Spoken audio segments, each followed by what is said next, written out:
Olá, bem-vindos ao Panorama Geopolítico e ao Jogo Real da Política Global. Eu sou o Marcos Degor e aqui as cortinas da geopolítica se abrem. Você pode ainda não enxergar o tabuleiro do xadrez global como ele é, mas aqui, sabendo que informação é poder, você vai começar a entender.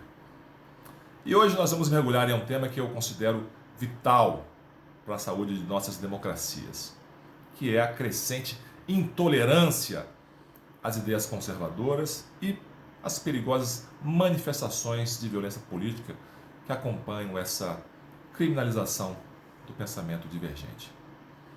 Você vai recordar que, durante séculos, a liberdade de expressão foi considerada um pilar inegociável das democracias.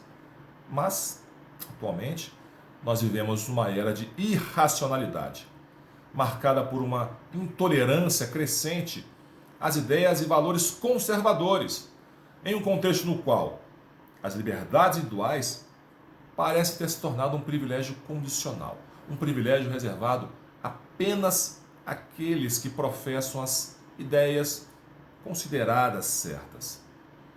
Em tempos passados, a censura era imposta por regimes autoritários, monarquias absolutistas, ditaduras teocráticas que temiam a divergência como uma ameaça à sua hegemonia. Mas hoje nós assistimos a uma inversão paradoxal. A asfixia do pensamento crítico emerge de setores que se autoproclamam baluartes da liberdade, baluartes da inclusão. Mas a história, meus amigos, é um espelho implacável. Desde Atenas, que condenou Sócrates por supostamente corromper a juventude, até as purgas ideológicas da Inquisição ou dos regimes totalitários do século XX, a narrativa da verdade única sempre precedeu a supressão da liberdade. Sempre. E nesse contexto, já deve ter ficado bem claro para você que o pensamento conservador tem sido sistematicamente marginalizado, censurado, rotulado como fascista e antidemocrático. Pois é, em nome da tolerância e do amor, incentiva-se justamente a intolerância e o ódio contra tudo que fuja da cartilha progressista. Tudo isso com apoio dos setores da mídia, das redes sociais, de instituições do Estado. Nós estamos observando a ascensão de um novo tipo de polícia do pensamento, onde algoritmos, conselhos editoriais, ativistas digitais atuam como censores, banindo vozes, desmonetizando plataformas, impulsionando campanhas de difamação. Isso acontece comigo, por exemplo, com muita frequência. Meu canal, um canal pequeno, vive sendo derrubado. Meus seguidores desaparecem magicamente. Esse cerco midiático e digital, ele ecoa a instrumentalização da propaganda nos verdadeiros regimes fascistas e comunistas do século passado, onde a narrativa oficial se impunha pela saturação e pelo aniquilamento moral do dissidente. Esta, meus amigos, é a era em que pensar diferente se tornou um risco. Ser de direita se tornou um ato perigoso de resistência. Em nome de uma suposta luta contra o ódio e pela democracia, o que se vê é um movimento orquestrado de criminalização de opiniões, de demonização da direita, de cerceamento de liberdades fundamentais, no caso, especialmente a liberdade de expressão, quando não o direito à vida. A ortodoxia progressista não se contenta em dominar o debate. Ela exige a rendição, a adesão total a ela. Ela classifica qualquer desvio como uma ameaça existencial à democracia ou à justiça social. Pois é. O paradoxo é cruel. Sob o pretexto de combater um extremismo inexistente da direita, fomenta-se um extremismo de reclusão ideológica.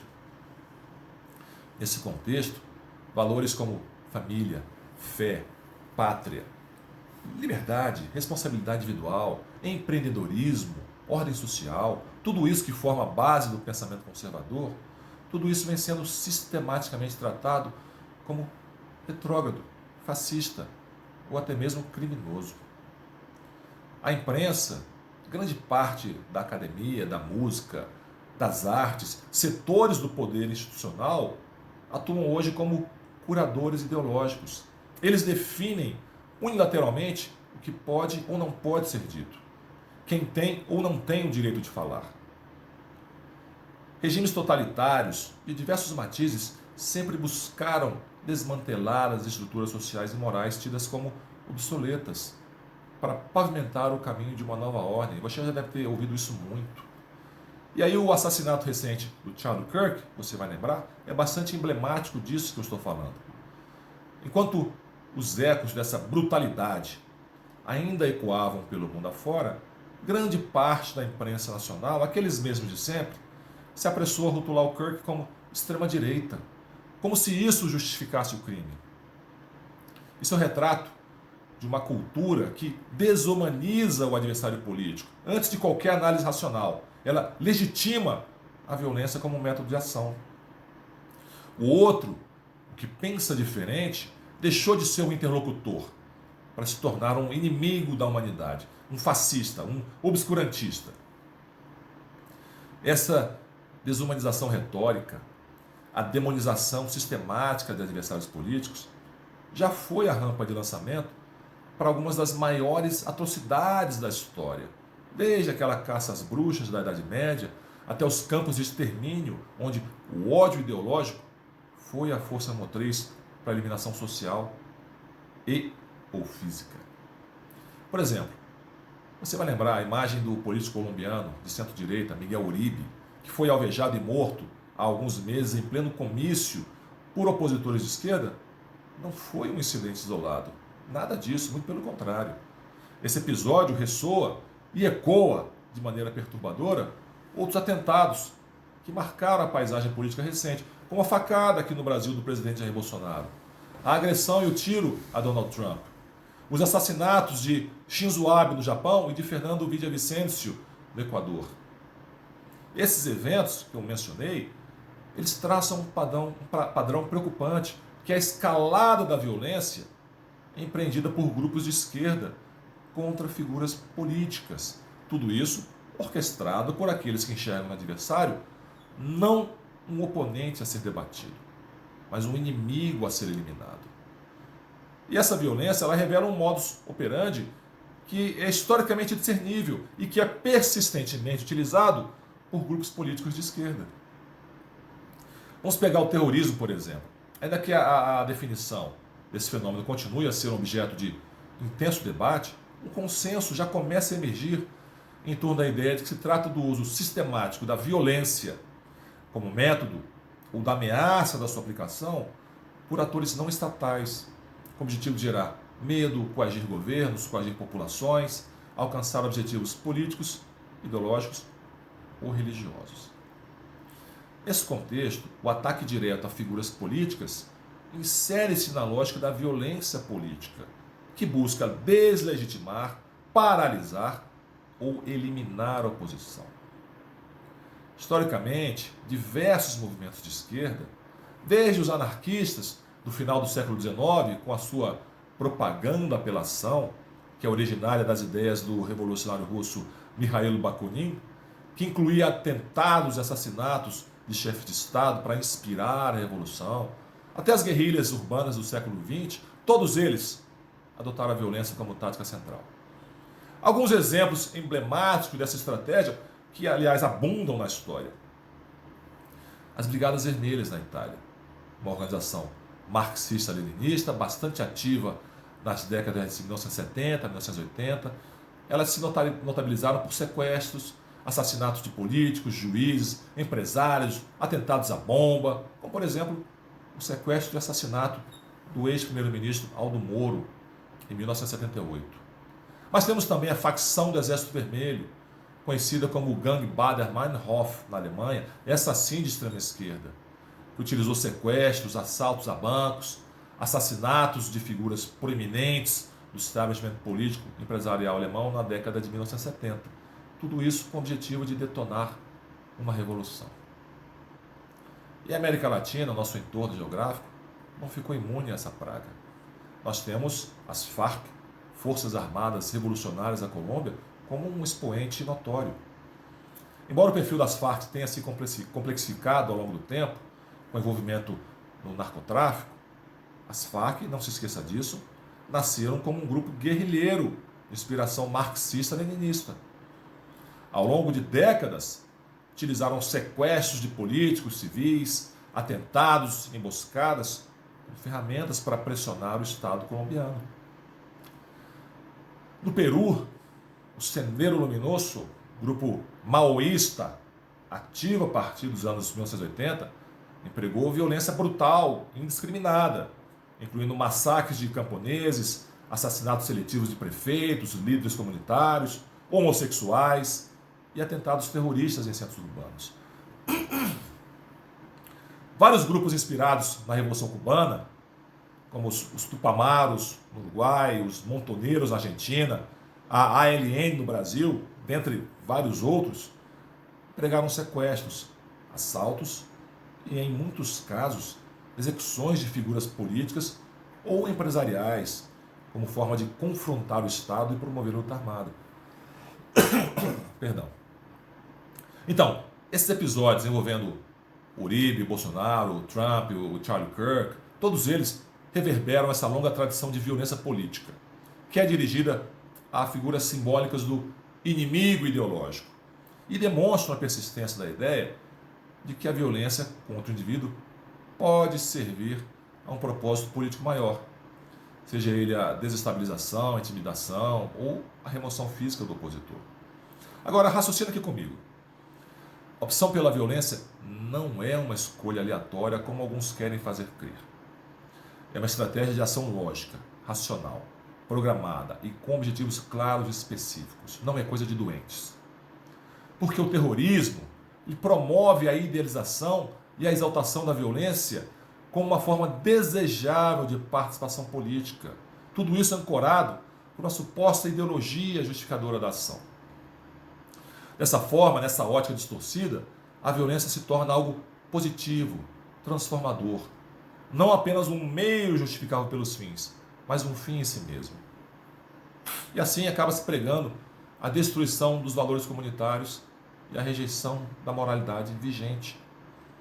E que, para que possam realizar a sua missão e empreender ataques, esses militontos são doutrinados e treinados em técnicas de desengajamento moral, de desumanização, que os levam a se julgarem diferentes do resto da humanidade. Eles são portadores de uma verdade universal. Eles se tornam anonimizados. Os reflexos morais dessa turma, eles são anestesiados. A natureza aparentemente humana dessa gente é encoberta por uma vestimenta de freedom fighter. Por meio desse desengajamento moral, esses militontos, esses terroristas, passam a ver as outras pessoas não como semelhantes, mas como entes desumanizados, meros animais. Essa desumanização, ela remove o ônus de matar pessoas inocentes. Ela permite que a violência seja empregada indiscriminadamente contra todos que são percebidos como inimigos. Você já deve ter reparado que, muito comumente, indivíduos ou grupos que assumiram a autoria de atentados se referiram às suas vítimas como porcos, cães, vermes, além de outros epítetos depreciativos, e que, portanto, não seriam dignos de qualquer compaixão humana. Pois é. A consequência direta dessa exaltação da violência, da rejeição da moralidade, é a renúncia da política, da negociação, do diálogo como meios pelos quais as comunidades deveriam resolver seus conflitos. Para essa gente, violência não é uma arma política para ser usada em casos extremos, mas ela é um substituto para todo o processo político. Então, o que se vê é que, em algumas situações, entrar para uma organização como o PCC e dedicar-se às suas atividades criminosas, isso se torna não só uma forma de atingir objetivos políticos, sociais, financeiros, criminosos, enfim, mas é uma forma de viver.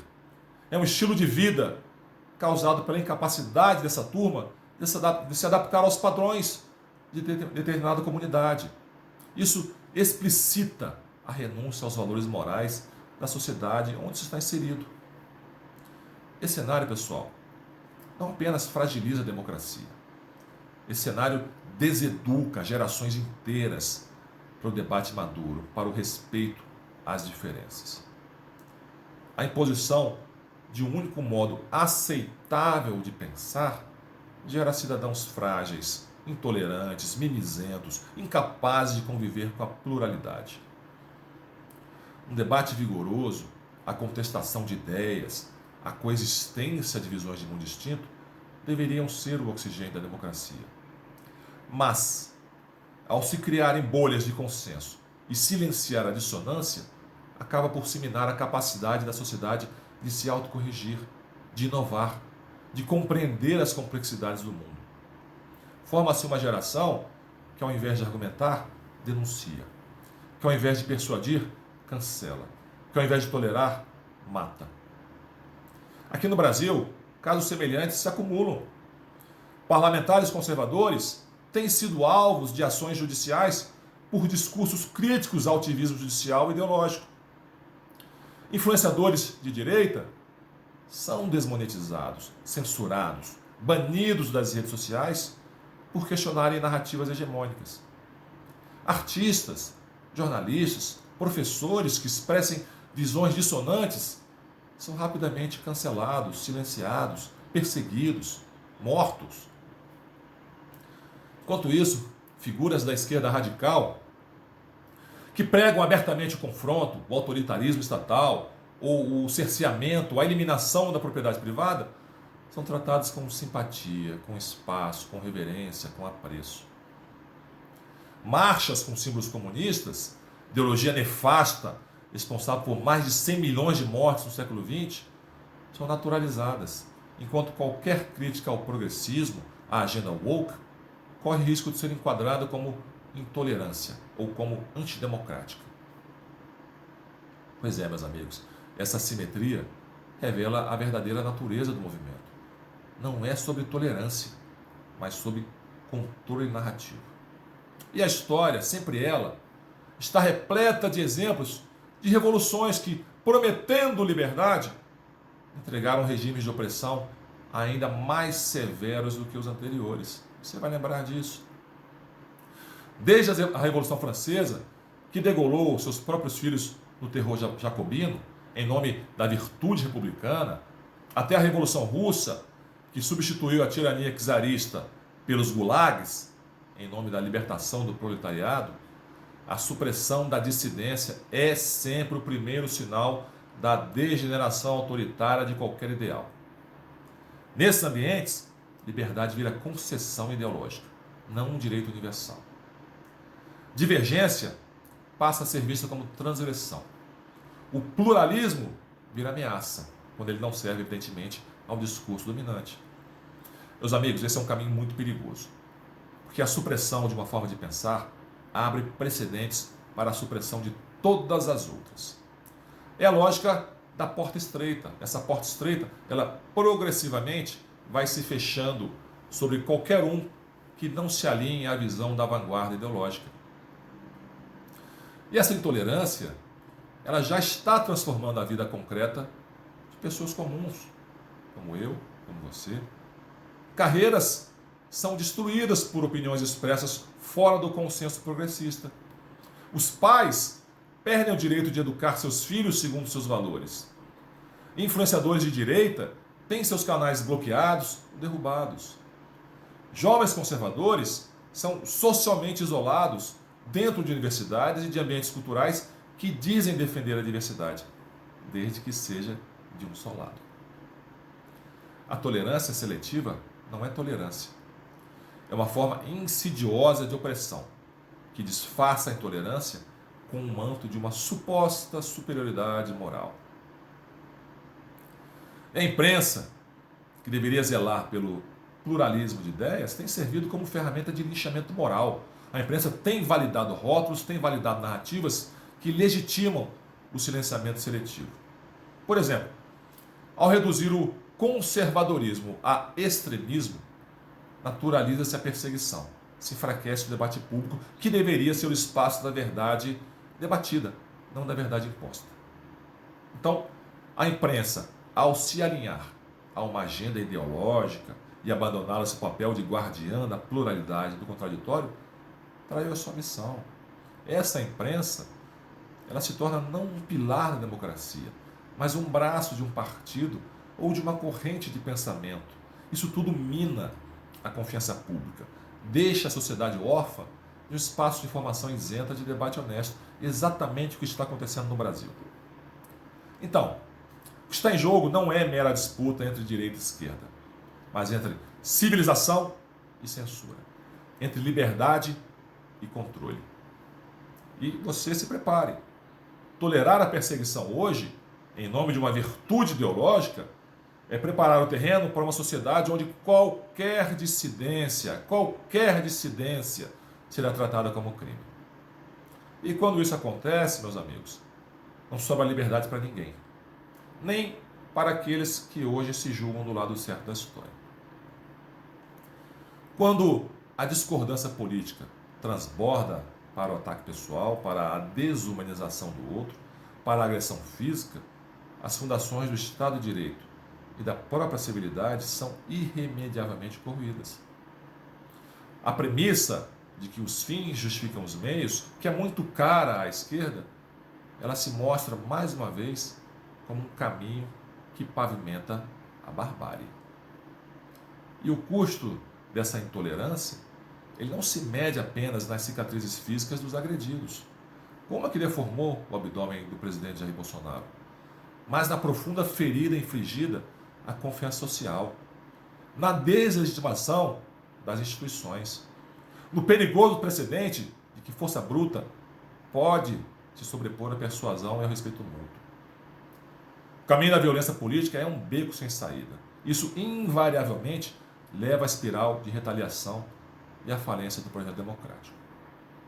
Vocês lembram que vigilância constante é o preço da liberdade. Se nós permitirmos que a direita seja criminalizada hoje, qual grupo vai ser o próximo a ter as suas ideias proibidas amanhã? A lição é muito clara, meus caros. A liberdade ou é universal e incondicional, ou é apenas uma quimera, uma concessão temporária que fica à mercê dos critérios dos poderosos de plantão. O futuro de nossas democracias exige que a voz da razão e da civilidade prevaleça sobre os gritos da intolerância esquerdista. É isso, meus amigos. Essa foi a minha avaliação de hoje sobre um tema que impacta a nossa vida diária. Qual é a sua opinião sobre esse assunto? Deixe aqui os seus comentários ou me envie uma mensagem. De toda forma, eu espero que essa análise, ainda que um tanto quanto longa, possa ter sido um pouco útil para você refletir sobre essa questão. Porque aqui nesse canal não tem achismo, tem análise séria, análise fundamentada. Se você gostou, já sabe, deixa o like e compartilhe com os amigos, porque a informação liberta. Informação transforma. E se inscreva no canal para não perder os próximos episódios. Eu busco sempre trazer temas bastante interessantes, bastante relevantes. Até!